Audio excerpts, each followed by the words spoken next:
السلام علیکم ورحمۃ اللہ وبرکاتہ۔ 26 اپریل 1984 احمدیوں کے خلاف غیر اسلامی قوانین کا اجرا، مولویوں کا دجل اور فریب۔ پاکستان کے احمدی مخالف مذہبی طبقہ نے احمدیہ کی مخالفت میں کوئی کسر نہیں چھوڑی۔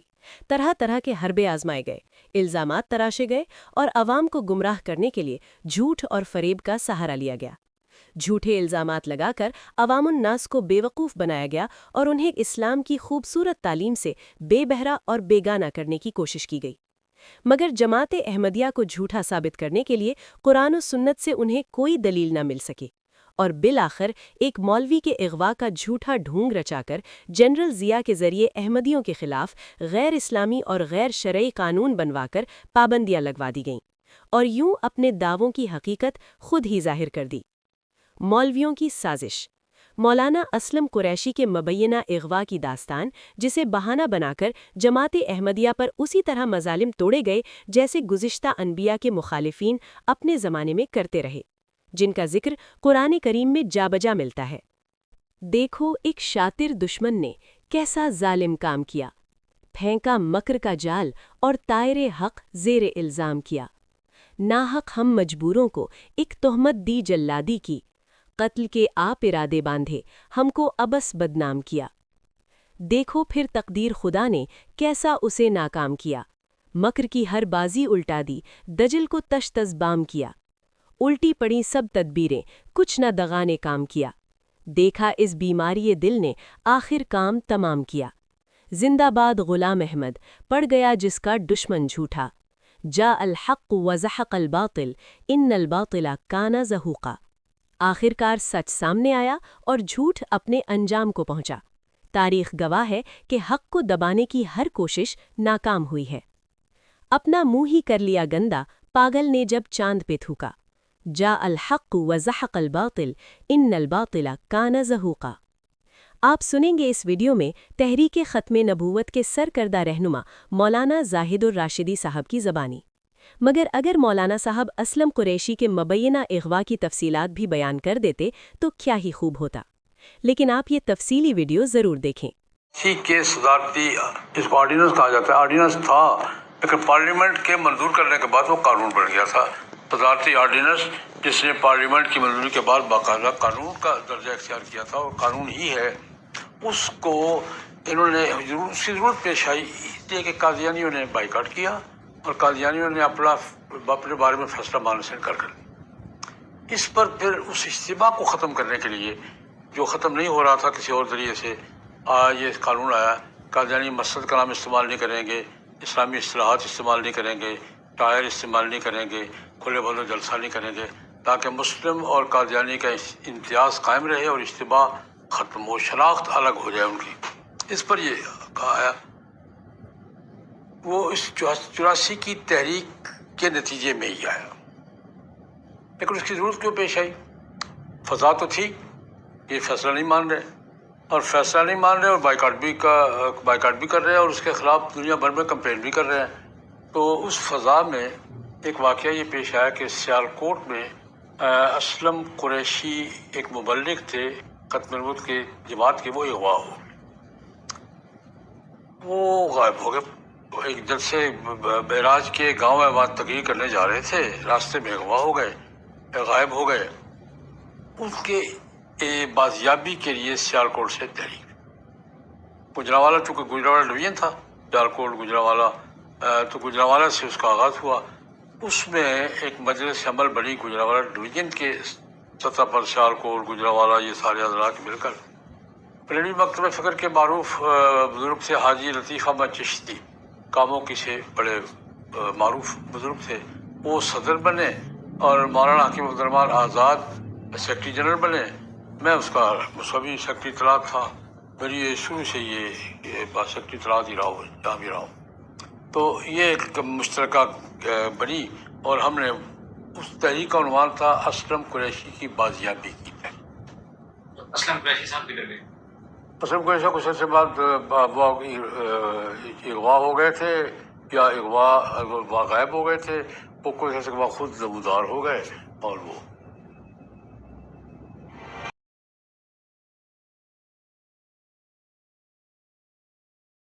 یہ ایک کھلی حقیقت ہے کہ جماعت احمدیہ کے مخالفین کی ہر ایک تحریک کی بنیاد کلیتاً جھوٹ پر مبنی ہوتی ہے، چاہے یہ مخالفت عقائد کے میدان میں ہو یا جماعت احمدیہ کے بانی اور آپ کے خلفاء کی کردار کشی سے متعلق ہو۔ مخالف مولویوں کا مدار اس بارے میں 100% جھوٹ پر مبنی ہوتا ہے۔ مولانا اسلم قریشی کا قضیہ بھی مولویوں کے ایسے ہی جھوٹوں میں سے ایک جھوٹ کا منہ بولتا ثبوت ہے۔ اسلم قریشی ایک لفٹ آپریٹر تھا۔ اس نے ایک احمدی مسلمان وزیر مملکت جناب ایم احمد صاحب پر قاتلانہ حملہ کیا اور اس کارنامے کے نتیجے میں علماء کی طرف سے اسلم قریشی کو مولانا کے خطاب سے نوازا گیا۔ یہی مولانا اسلم قریشی بعد ازاں 1980 کی دہائی میں ربوہ شہر کے ریلوے اسٹیشن کے قریب ایک مسجد کی امامت پر مامور کر دیے گئے۔ یہاں ان کا کام رات دن جماعت احمدیہ اور اس کے بزرگوں کے خلاف مسجد کے لاؤڈ اسپیکر کے ذریعے بد زبانی اور بد کلامی کرنا تھا۔ اسی دوران یہ مولانا صاحب اچانک غائب ہو جاتے ہیں۔ ان کا غائب ہونا تھا کہ احمدی مخالف مولویوں نے خلیفہ وقت اور جماعت احمدیہ کے خلاف جھوٹی اور بھیانک الزام تراشیوں کا ایک طوفان کھڑا کر دیا۔ پاکستان کے طول و عرض میں پھیلے ہوئے مولویوں نے بڑی تحدی کے ساتھ اسلم قریشی کے اغوا اور قتل میں امام جماعت احمدیہ کے ملوث ہونے کے جھوٹے اور ناپاک الزام کی بوچھار شروع کر دی۔ حد تو یہ ہے کہ اس وقت کی پنجاب اسمبلی کے ممبر اور تحریک ختم نبوت کے ایک سرگرم مولوی صاحب جناب منظور چنیوٹی نے عام مجمع میں یہ چیلنج دے ڈالا کہ اگر امام جماعت احمدیہ مرزا طاہر احمد صاحب مولانا اسلم قریشی کے اغوا میں ملوث نہ پائے گئے تو وہ سرے بازار گولی کھانے کو تیار ہوں گے۔ چنانچہ اخبار نوائے وقت اپنی 18 فروری 1984 کی اشاعت میں مولانا منظور چنیوٹی کے اس چیلنج کا ذکر کچھ ان الفاظ میں کرتا ہے۔ مولانا منظور احمد چنیوٹی نے اجتماع سے خطاب کرتے ہوئے کہا کہ مجاہد اسلام مولانا اسلم قریشی کی گمشدگی کے سلسلے میں مرزا طاہر احمد کو شامل تفتیش کیا جائے۔ انہوں نے کہا کہ ہم نے حکومت کو 6 آدمیوں کے نام تفتیش کے لیے دیے تھے جن میں مرزا طاہر احمد بھی شامل ہے۔ اگر ان 6 میں ملزم برآمد نہ ہو تو ہم سرے بازار گولی کھانے کو تیار ہیں۔ احمدی مخالف علماء خلیفہ وقت اور جماعت احمدیہ پر نہ صرف مولانا اسلم قریشی کے اغوا کا گھناؤنا الزام لگاتے رہے بلکہ یہ دعویٰ بھی کرتے رہے کہ احمدی اسے قتل کر چکے ہیں۔ چنانچہ ایک ہفت روزہ اخبار ختم نبوت اپنی 11 تا 17 مارچ 1988 کی اشاعت میں احمدی مسلمانوں کے خلاف مولویوں کے ایک احتجاجی جلسے اور جلوس کی رپورٹنگ کرتے ہوئے لکھتا ہے: مسلمانوں کے مختلف مکاتیب فکر کے علماء کرام نے اپنی تقریروں میں مبلغ مجلس تحفظ ختم نبوت مولانا اسلم قریشی کو برآمد کرنے کے مسئلے کو بلا تاخیر حل کرنے پر زور دیا اور مطالبہ کیا کہ مولانا اسلم قریشی کے قاتل جن کی نشاندہی ہو چکی ہے ان کو گرفتار کر کے برسر عام پھانسی دی جائے۔ مختصر یہ کہ یہ علماء کہلانے والے مولوی صاحبان جماعت احمدیہ پر مولانا اسلم قریشی کے اغوا اور قتل سے متعلق انتہائی جھوٹی کہانیاں عوام میں مشہور کر کے ان میں اشتعال پیدا کرتے رہے، اور ان مولویوں کو سچا سمجھنے والے عام مسلمانوں کا یہ اشتعال احمدی مسلمانوں کے لیے مسلسل 5 سال سے زائد عرصے تک مصائب اور جانی اور مالی نقصان کا سبب بنتا رہا۔ مولویوں کا مکر و فریب پر مبنی یہ جھوٹا اور خونی کھیل ابھی جاری ہی تھا کہ 12 جولائی 1988 کی شام اچانک پاکستان ٹی وی پر مولانا اسلم قریشی نمودار ہوئے۔ مولانا اسلم قریشی نے ٹی وی پر پوری قوم کے سامنے یہ اعتراف کیا کہ انہیں کسی نے اغوا نہیں کیا تھا بلکہ وہ گھریلو پریشانیوں اور اقتصادی بدحالی کے باعث خود ہی گھر سے چلے گئے تھے۔ انہوں نے بتایا کہ وہ سندھ کے مختلف دیہاتوں سے ہوتے ہوئے بلوچستان اور پھر وہاں سے ایران چلے گئے تھے۔ مولانا اسلم قریشی کا یہ بیان منظر عام پر آنا تھا کہ احمدی مخالف علماء کی صفوں میں کھلبلی مچ گئی اور وہ اپنے مکر و فریب اور گھنونے جھوٹ کا پردہ چاک ہوتا دیکھ کر کھسیانی بلی کی طرح کھمبا نوچنے لگے۔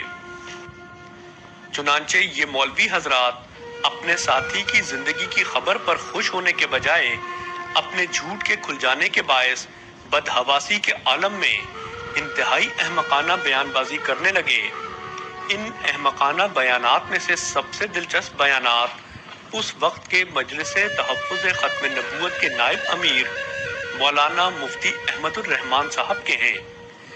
روزنامہ نوائے وقت مورخہ 13 جولائی 1988 کے مطابق مولانا مفتی احمد الرحمان صاحب نے دعویٰ کیا کہ یہ وہ اسلم قریشی نہیں ہے۔ چنانچہ مذکورہ اخبار لکھتا ہے، یہ مولانا اسلم قریشی نہیں۔ مولانا مفتی احمد الرحمان کا بیان۔ مجلس تحفظ ختم نبوت کے نائب امیر مولانا مفتی احمد الرحمان نے ریڈیو اور ٹیلی ویژن کے ذریعے مولانا اسلم قریشی کی بازیابی کے سلسلے میں جاری کی جانے والی خبر کو قطعی بے بنیاد اور شرانگیز قرار دیا ہے اور کہا ہے کہ جس شخص کو ٹیلی ویژن پر اسلم قریشی بنا کر پیش کیا گیا ہے مولانا اسلم قریشی نہیں ہے بلکہ کوئی اور ہے جس کے منہ سے خود ساختہ کہانی منسوب کی گئی ہے، اور اگر وہ مولانا اسلم قریشی ہے تو پھر اغوا کے بعد 6 سال تک ان کی برین واشنگ کی گئی ہے۔ اخبار جنگ کی زینت بننے والے مولانا مفتی احمد الرحمان کے بیان کے مطابق مولانا اسلم قریشی کا ٹی وی پر وہ بیان جس میں انہوں نے مولویوں کے مکروہ اور گھنونے جھوٹ کا بھانڈا پھوڑ دیا تھا، وہ بیان دراصل جعلی اور فرضی ہے اور محض ہیپناٹزم کا نتیجہ ہے۔ مزید یہ کہ مجلس تحفظ ختم نبوت کے نائب امیر اس بارے میں حکومت سے مباہلہ کرنے کو بھی تیار ہیں۔ چنانچہ مذکورہ اخبار لکھتا ہے، اسلم قریشی کی برین واشنگ کی گئی ہے۔ مفتی احمد الرحمان۔ مجلس تحفظ ختم نبوت نے تحقیقاتی کمیٹی قائم کر دی۔ مجلس تحفظ ختم نبوت کے نائب امیر مولانا مفتی احمد الرحمان نے ایک بیان میں کہا ہے کہ ریڈیو اور ٹیلی ویژن پر اسلم قریشی کے نام سے ایک شخص کی نمائش کی گئی اور اس کی زبان سے ایک ایسی کہانی منسوب کی گئی جس کا حقیقت سے کوئی تعلق نہیں۔ ہم 100% یقین کے ساتھ کہتے ہیں کہ یہ کہانی جعلی اور فرضی ہے اور حکومت کے ذمہ دار لوگوں سے ہم اس موضوع پر مباہلہ کرنے کے لیے تیار ہیں۔ دراصل اسلم قریشی کے اغوا پر 6 سال تک پردہ ڈالے رکھا گیا اور پھر اس کی برین واشنگ کر کے ذہنی طور پر مفلوج کیا گیا اور ہپنوٹزم کے ذریعے اس کی زبان سے قطعاً غیر معقول اور نہایت بھونڈی اور فرضی کہانی دہرائی گئی ہے، جبکہ حقائق یہ ہے کہ مولانا اسلم قریشی وہ شخص ہے جس نے ایم احمد قادیانی پر اس وقت قاتلانہ حملہ کیا جبکہ وہ قائم مقام صدر کی حیثیت سے چارج لینے جا رہا تھا۔ حقائق تو یہ ہیں کہ الہی تصرف کے تحت اسلم قریشی پھنس چکا تھا، لہٰذا اسے حقیقت کے اعتراف کے بغیر چارہ نہ تھا، ورنہ جہاں تک اس کی ذہنی کیفیت اور خصلت کا تعلق ہے تو ان واقعات کے بعد بھی وہ اسی گزشتہ مولویانہ ذہنیت اور خصلت کا انسان ثابت ہوتا رہا جیسا کہ وہ اس سے پہلے تھا۔ چنانچہ اسی خصلت کے ماتحت اسلم قریشی نے ان واقعات کے کچھ ہی عرصے بعد یعنی 9 مارچ 1989 کو ایک اور احمدی مسلمان پر قاتلانہ حملہ کیا۔ اس بار اس کا نشانہ ایک وکیل تھے جنہیں اس نے چاقوؤں کے وار کر کے شدید زخمی کر دیا، اور اس بار کے قاتلانہ حملے کے بعد اسلم قریشی مولانا اسلم قریشی سے حضرت مولانا اسلم قریشی بن گیا۔ تو ناظرین، یہ تھی میری آج کی ویڈیو جس میں آپ نے مولانا اسلم قریشی کے مبینہ اغوا کی داستان سنی۔ جماعت احمدیہ پر اور اس کے عہدیداران پر بے شمار مظالم ڈھائے گئے، ایسے کئی واقعات ہیں جو حقیقت پر مبنی ہیں مگر کبھی منظر عام پر نہیں لائے گئے۔ ہمیشہ انہیں پردے کے پیچھے رکھا گیا اور اس کے برعکس جھوٹی کہانیاں، من گھڑت الزامات اور گمراہ کن پروپیگنڈا پھیلایا جاتا رہا۔ مذہب کے نام کو استعمال کیا گیا، قادیانی کا لیبل لگا کر نفرت کو ہوا دی گئی اور ختم نبوت کے نام پر چندہ جمع کر کے عام لوگوں کے جذبات سے کھیلا جاتا رہا۔ لیکن ان سب کے باوجود ایک حقیقت اپنی جگہ قائم ہے۔ جماعت احمدیہ نہ کبھی جھکی ہے اور نہ ہی کبھی جھکے گی۔ اس نے ظلم کا جواب ظلم سے نہیں دیا بلکہ صبر، دعا اور اخلاق کے ساتھ ہر آزمائش کا مقابلہ کیا ہے۔ یہی اس جماعت کی اصل طاقت ہے اور یہی اس کا ہتھیار۔ ہماری قوت نہ شور میں ہے نہ طاقت کے مظاہرے میں، بلکہ ہماری اصل طاقت ہماری دعائیں ہیں۔ ہم دعاؤں کے سہارے جیتے ہیں، دعاؤں کے ذریعے ہی جواب دیتے ہیں اور انشاءاللہ دعاؤں کے ذریعے ہی سچ کو غالب کر کے دکھائیں گے۔ ہمیں یقین ہے کہ اللہ تعالیٰ ہی سچائی کو سربلند کرتا ہے اور وہی ہے جو ہر فریب کو بے نقاب کرتا ہے، اور انشاءاللہ وہ دن دور نہیں جب سچ پوری دنیا پر واضح ہو جائے گا۔ اب فیصلہ آپ سب نے کرنا ہے اور کامنٹ سیکشن میں اپنی رائے کا اظہار بھی ضرور کریں۔ جماعت احمدیہ پر اگر کسی بھی دور میں ظلم ڈھائے گئے یا ان پر کسی بھی قسم کے الزامات لگائے گئے تو اللہ تعالیٰ کس طرح سچائی کو نمایاں کرتا ہے اور دنیا کے سامنے حق کو ظاہر کرتا ہے، لیکن لوگ انکار کرتے ہیں، واضح دلائل اور ثبوتوں کے باوجود بھی حقیقت کو قبول نہیں کرتے۔ اللہ تعالیٰ ہمیں بھی حق اور سچ کی آواز بننے کی توفیق دے اور ہمیں دنیا میں حق بات کو بلند کرنے والا۔ میری تمام احمدی احباب سے گزارش ہے کہ جو بھی اس ویڈیو کو دیکھے وہ اسے ضرور آگے شیئر کرے تاکہ سچائی پر مبنی یہ پیغام زیادہ سے زیادہ لوگوں تک پہنچ سکے اور ہم اسی طرح حق اور سچ کا آئینہ آپ کے سامنے پیش کرتے رہیں۔ اگر ویڈیو پسند آئی ہو تو لائک اور شیئر کرنا مت بھولیے گا اور کامنٹ سیکشن میں اپنی رائے کا اظہار ضرور کریں۔ اللہ حافظ، ملتے ہیں اگلی ویڈیو میں۔